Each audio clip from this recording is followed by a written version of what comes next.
Time traveller செய்திகள். முதலில் தலைப்புச் செய்திகள். சமூக வலைதளங்களில் அவதூறு, ஸ்ரீதரன் போலீசில் முறைப்பாடு. உண்ணி காய்ச்சலால் பாதிக்கப்பட்ட யுவதி மரணம்.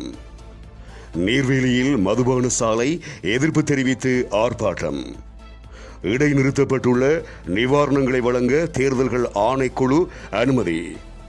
சர்வதேச சமூகம் இலங்கைக்கு ஆதரவு அளிக்க வேண்டும், எரிக் சொல்கையும் வலியுறுத்து. தொடர்வென விரிவான செய்திகள்.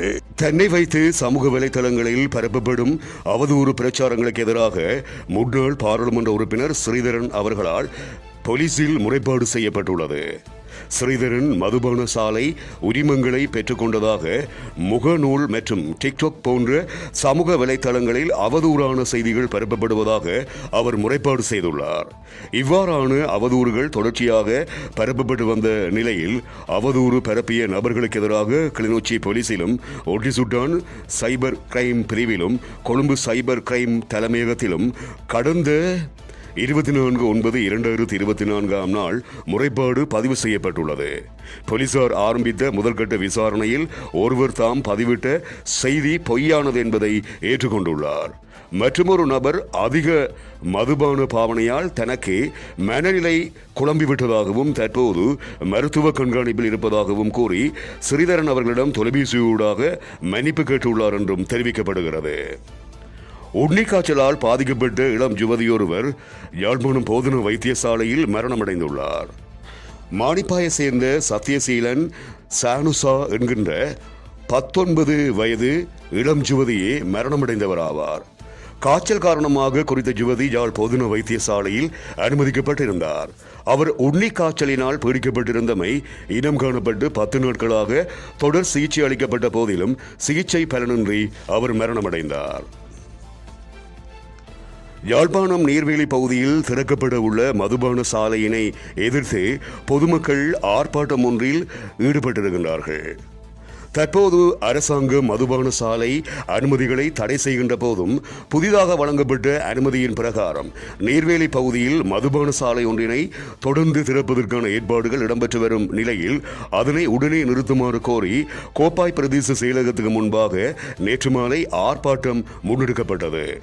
நீர்வேலி பகுதியில் அத்தியார் இந்து கல்லூரி, கந்தசாமி கோயில் என்பவற்றுக்கு அருகிலேயே குறித்த மதுபான சாலை திறக்கப்பட இருக்கின்றமையினால் பாடசாலை மாணவர்கள், கோயிலுக்கு செல்லும் பக்தர்கள் இதனால் பாதிக்கப்படுவதாகவும் இதனை உடனடியாக நிறுத்த கோரியும் பிரதேசவாசிகள் ஆர்ப்பாட்டத்தை முன்னெடுத்தனர்.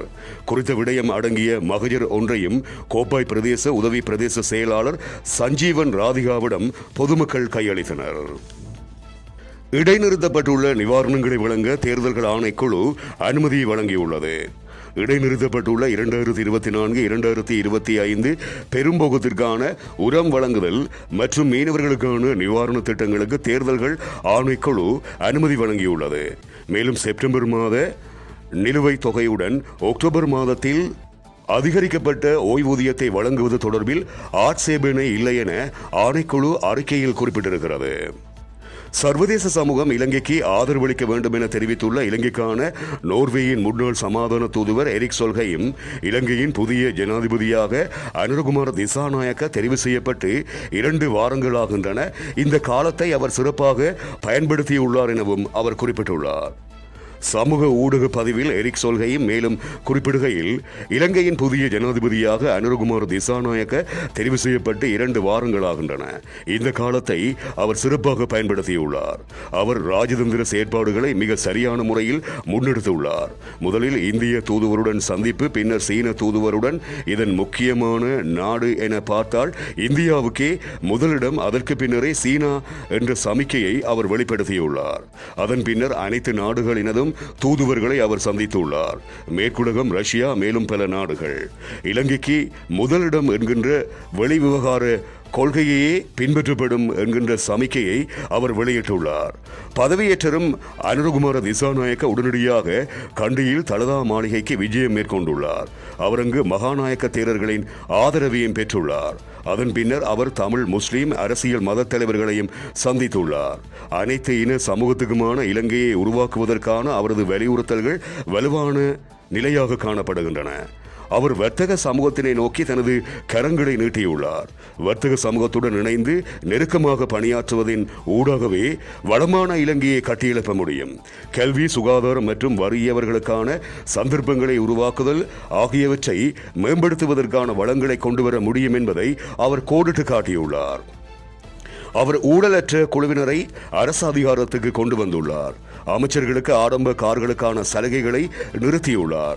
அரசு தலைவர்களுக்கு ஆடம்பரமற்ற வாழ்க்கை என்பதை அவர் இதனூடாக வெளிப்படுத்தியுள்ளார்.